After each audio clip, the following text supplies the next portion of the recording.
Irmãos, a paz do Senhor Jesus. Vamos abrir nossas Bíblias em Lucas, Evangelho de Lucas, capítulo 15, a partir do versículo 11. Lucas 15, 11. Enquanto os irmãos vão encontrando aí o texto na palavra do Senhor, para acompanhar aqui comigo, quero agradecer imensamente essa honra, esse privilégio e essa responsabilidade que o bispo me concedeu de trazer a mensagem do Senhor aqui. Todo mundo fala que quando chega aqui treme, e treme mesmo. Glória a Deus.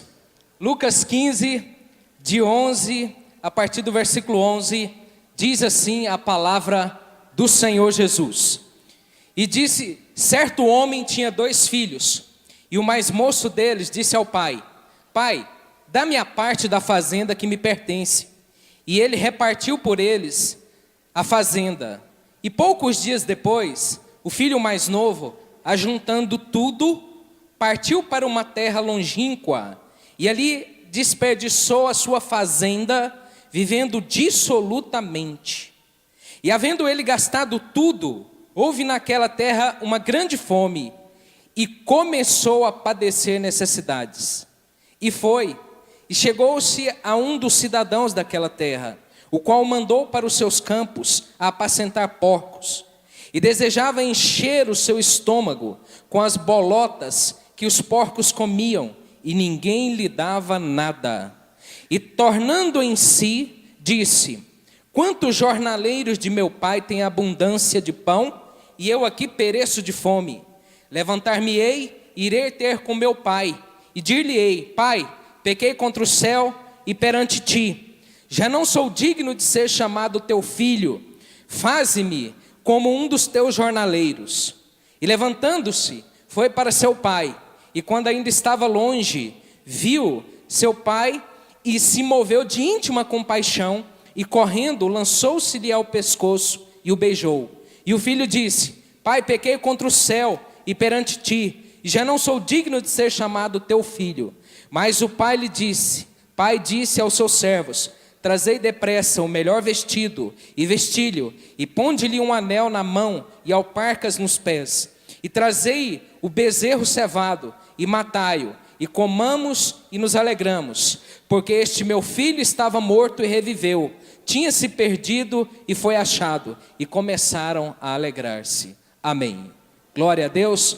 Pode se sentar, dando glórias ao Senhor Jesus. Queridos irmãos e irmãs, essa história é extremamente conhecida da parte de todas as pessoas. Foi ensinada lá na escola dominical para aqueles da mais tenra idade, e eles cresceram ouvindo ela. E hoje, nesta noite, eu também quero aqui trazer essa história para os irmãos, contar uma história para os irmãos. E essa história eu gostaria de chamar de a ilógica, incompreensível e imerecida graça de Deus. Preste atenção, a ilógica, incompreensível e imerecida graça de Deus, porque essa é a história desse texto aqui. É uma história que reflete muitas vezes a vida de muitos que estão sentados aqui hoje, e de pessoas que nos ouvem aí também pela rádio, pela internet, vão assistir esse vídeo. Pessoas que também praticaram os mesmos atos que esta família praticou. É a história de uma família que vai abençoar a nossa vida. Mas assim como quando você vai lá para a casa da sua avó, e ela então abre lá aquelas fotos, aqueles álbuns antigos, né? E você então vai tirando as fotos e mostrando para você aquelas fotos antigas e contando aquela história e mostrando, olha como é que era seu pai quando era criança, olha como é que era sua mãe quando era criança, e você então vai deslumbrando com aquela história. Também quero convidar os irmãos nesta noite a ouvirem e a verem os retratos dessa história que é a história mais cheia de graça da palavra do Senhor. E o primeiro retrato que eu quero mostrar aqui para os irmãos sobre essa história é o retrato de uma vida desobediente. Preste atenção, o retrato de uma vida desobediente. Este rapaz chega diante do pai dele e faz uma das piores propostas que um filho pode fazer, de um filho desobediente. O filho chega e fala assim: pai, reparte aí e me dá minha parte que eu estou pulando fora, vou picar a mula, vou sumir no mundo, quero minha parte. Irmãos, eu li um comentário de uma pessoa que já viajou o mundo árabe e o mundo judeu, e ele dizia que, perguntando às famílias se era possível alguém fazer esse tipo de pedido, em qualquer família judaica, família árabe, eles disseram diretamente: jamais.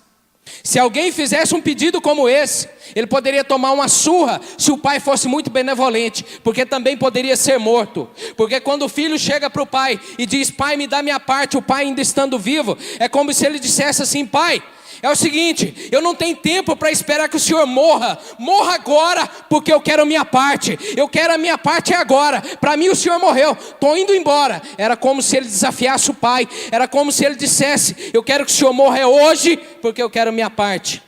Nós que conhecemos alguma coisa lá do direito, nenhum pai faz isso.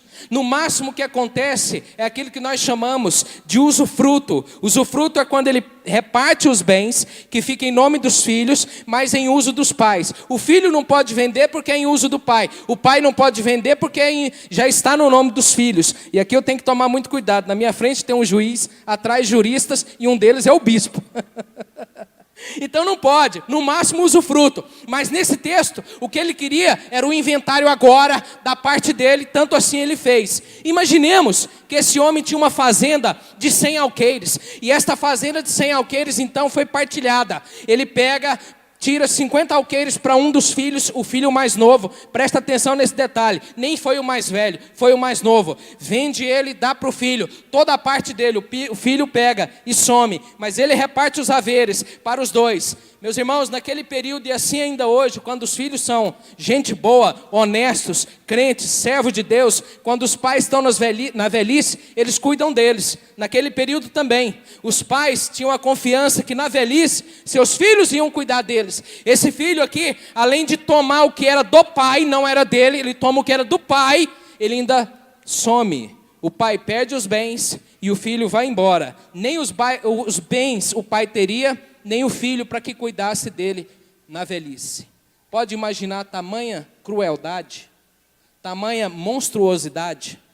Assim é cada um de nós, eu e você, estamos aqui na fazenda do nosso Pai, que é a graça de Deus. De repente nós resolvemos achar que sabemos demais, estudamos alguma coisa, começamos a nos tornar arrogantes, orgulhosos, e dizemos assim: quer saber, eu vou sair agora, eu não quero saber desse negócio de igreja, isso aqui é do período medieval, eu vou caçar minha turma, eu vou sair fora, eu vou seguir o mundo, eu quero ter uma vida diferente disso, eu não quero mais estar na igreja. Então nós praticamos uma monstruosidade, uma crueldade chamada pecado contra a grande majestade do Deus da nossa vida.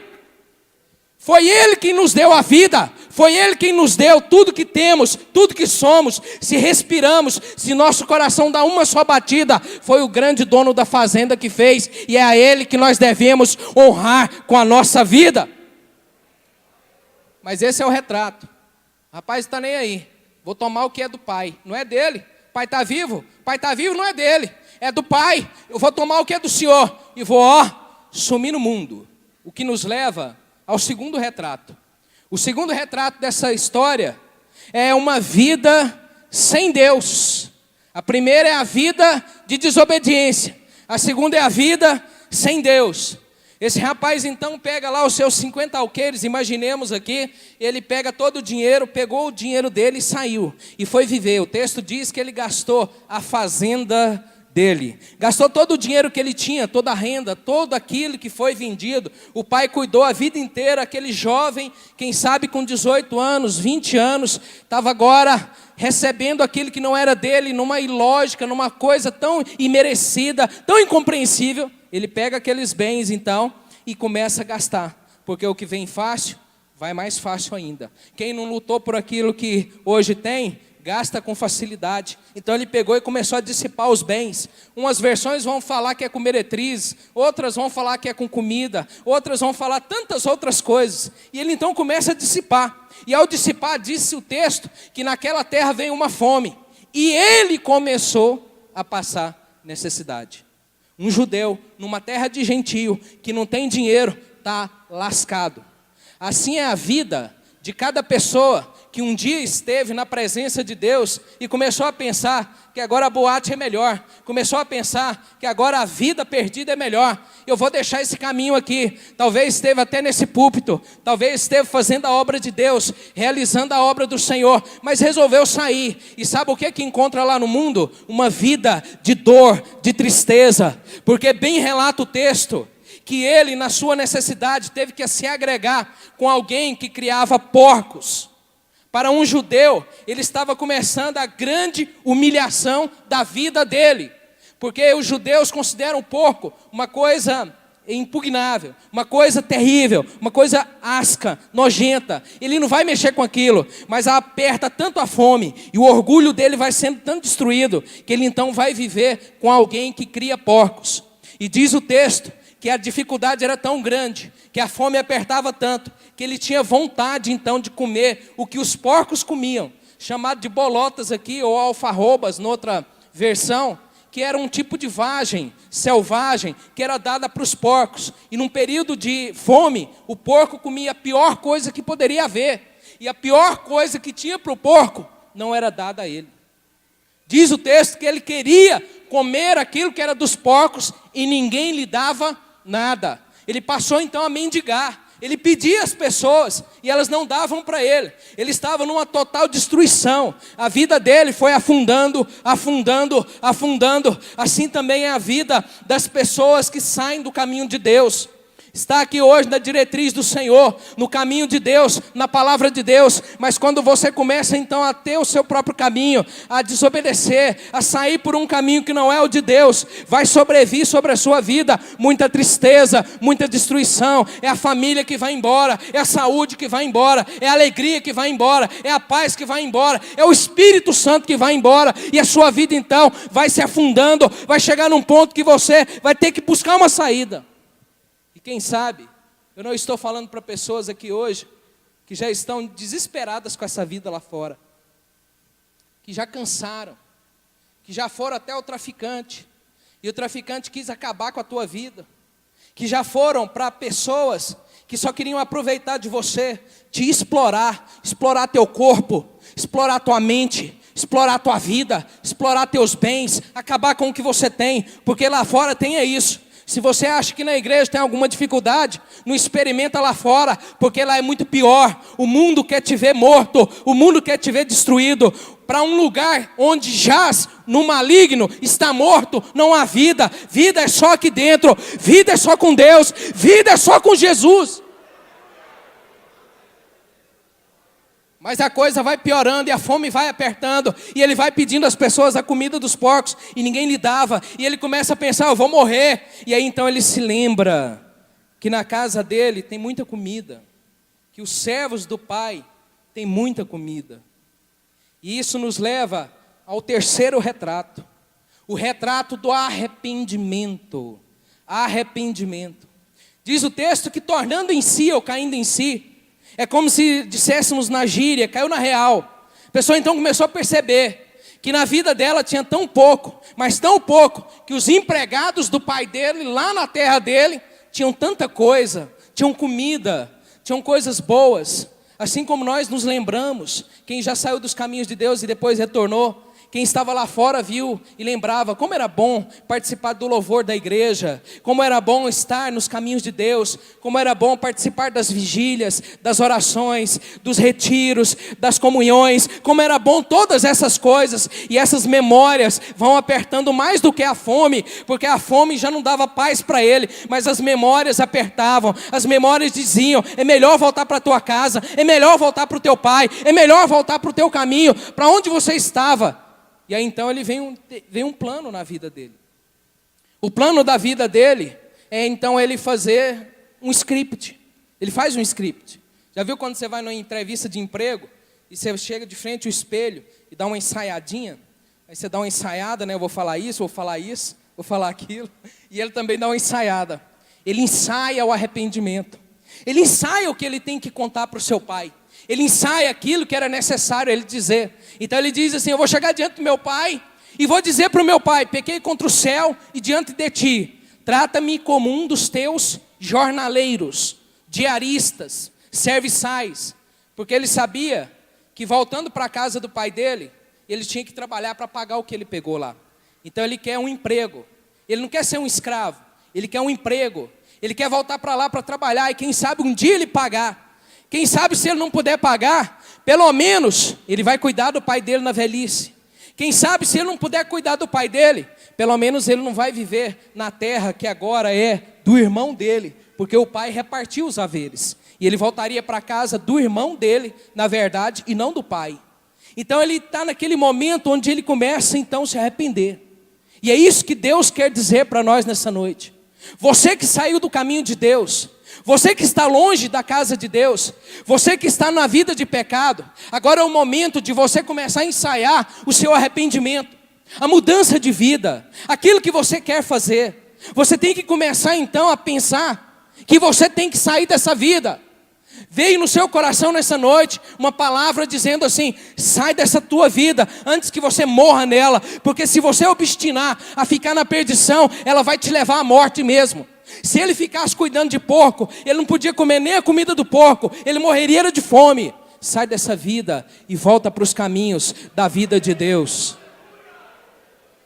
Arrependimento é o que Deus espera de nós. Arrependimento é quando nós começamos a mudar a nossa mente, o nosso interior. Nós começamos a mudar aquilo que está passando em nós. Nós queremos mudar a nossa vida, mudança de vida. É isso que é arrependimento. É nós começarmos a fazer uma curva no caminho e no curso que nós estamos indo e falar: agora eu vou voltar para Deus, agora eu vou servir a Deus, agora eu quero andar com Deus, agora eu quero viver a vida com Deus. Eu vou sair desse mundo e eu vou andar com Cristo Jesus. Isso é arrependimento, é mudar a cabeça. Ele estava lá gastando e não pensava nisso. Ele estava na fome e não pensava nisso. Até que um dia ele resolveu se arrepender e voltar para os caminhos da casa dele. Eu quero dizer para você que se você tem um chamado de Deus na sua vida, e tem um chamado, tem um plano, Deus tem um plano na sua vida, Deus tem uma obra para fazer na tua vida, Deus tem um caminho para que você trilhe ele. Se você está fora desse caminho, esta noite é a noite de você se arrepender e voltar para os caminhos de Deus. E nisso nós temos o quarto retrato dessa história. O quarto retrato é o retrato da reconciliação. Reconciliação. Diz o texto então que ele saiu daquela terra onde ele estava e agora ele tem que voltar para a terra do pai dele. E a terra do pai dele, ele tem que enfrentar 3 problemas. Ele tem que enfrentar o pai, ele tem que enfrentar o irmão e ele tem que enfrentar a aldeia onde ele morava. Aquele local, aquela vila, aquele vilarejo, porque aqueles fazendeiros moravam em comunidades, em lugares onde haviam muitas casas. E naquele tempo as pessoas saíam da casa dos pais para tentar fortuna. Eu vou sair debaixo da casa do meu pai porque eu vou empreender um negócio e eu vou ganhar muito dinheiro. Ele saía e no máximo que os pais davam era passagem. Então eles saíam. E quando eles não conseguiam fazer fortuna, eles voltavam envergonhados. E aquela vila saberia. É igual quando você saiu da sua casa, você quer voltar lá pior, você quer visitar seus pais lá no Maranhão pior do que você estava? De maneira nenhuma, você quer melhorar, você quer ir lá e ver, que seus pais vejam que você melhorou na tua vida, e assim também ele. Agora a situação dele era muito pior, e por quê? Porque ele havia pego o que era do pai.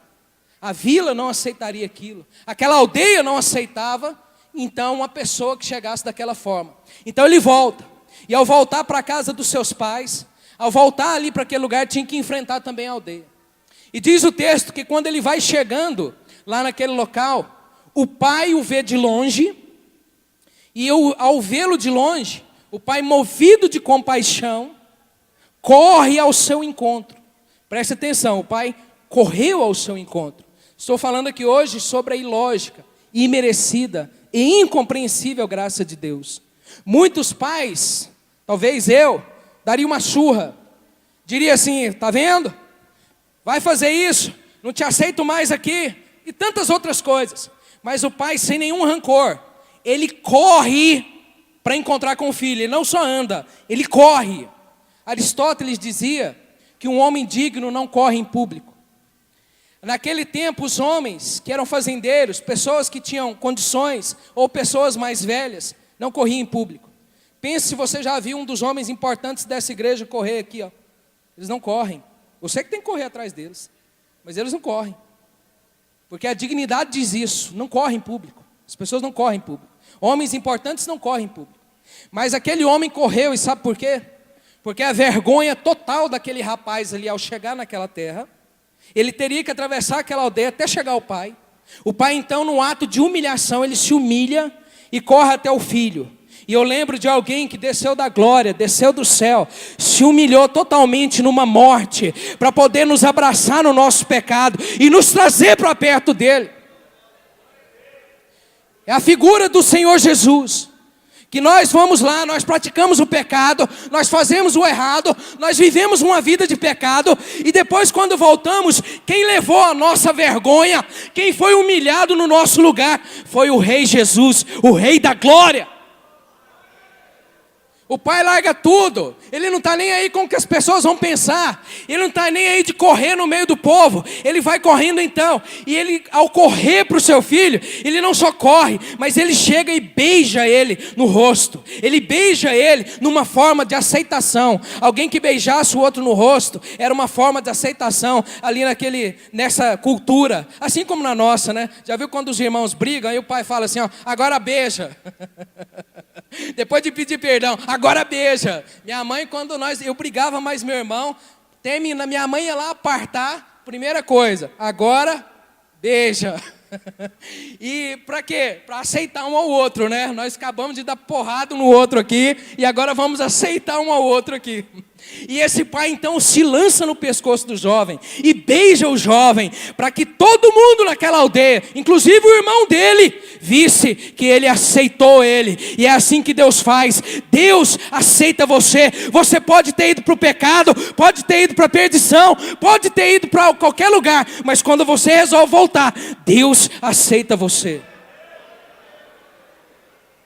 Sua vida é aceita por Cristo. Nós dizemos para as pessoas, aceita Jesus, mas a verdade é que Jesus é que te aceita, é Ele que te abraça, e nesta noite, Ele está com muita vontade de se lançar ao seu pescoço, de dar um abraço em você, de dar um beijo em você, e de dizer assim, ó, volta para cá, porque eu amo você.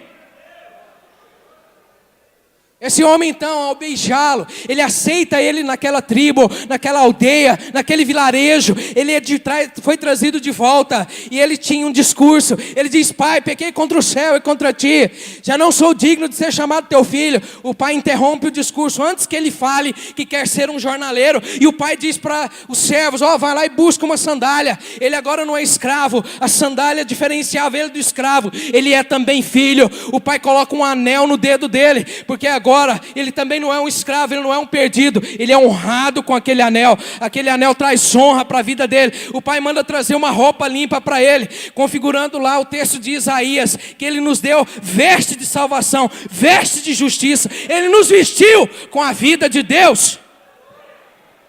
Deus quer te vestir nesta noite com as vestes da salvação, quer te dar as sandálias, quer te dar o anel para te honrar, para te colocar lá em cima, para fazer de você novamente uma pessoa de prestígio, uma pessoa que Ele vai colocar para cima, uma honra estar com Ele.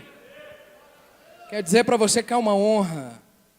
As pessoas, se você começar a assistir a TV do mundo, as coisas do mundo, os programas do mundo, as palavras do mundo, as conversas do mundo, vão falar mal da igreja, vão falar mal de pastor, vão falar mal de missionário, vão falar mal de pessoas que servem a Deus. Mas eu quero te dizer que não tem honraria maior do que estar no púlpito desse aqui hoje. Não tem honraria maior do que ser chamado de pastor, de evangelista, de diácono, de missionário, de missionária. E quando você volta para Deus, é isso que Deus faz. Deus levanta você, Deus põe você numa posição melhor. Era drogado, agora é pastor. Era perdido, agora é missionário. Era alguém que andava sujo e fedido, agora anda bonito, cheiroso, porque homem de Deus e mulher de Deus é honrado pelo próprio Deus. E é isso que Ele tem para você nesta noite. Esse homem mandou matar um bezerro cevado. Não pega qualquer comida não, pega a melhor comida. Eu vou tratar de você agora. Você que não comia nem a comida que davam aos porcos, agora você vai comer bezerro cevado. Na casa de Deus é assim, quando você volta para os caminhos de Deus, aquela vida de miséria que estava lá, ela fica para lá. Aqui tem é fartura, aqui tem é bênção, aqui tem é coisa boa. Pode vir para cá, que a tua vida vai melhorar. Eu convido você a ficar de pé nesse momento.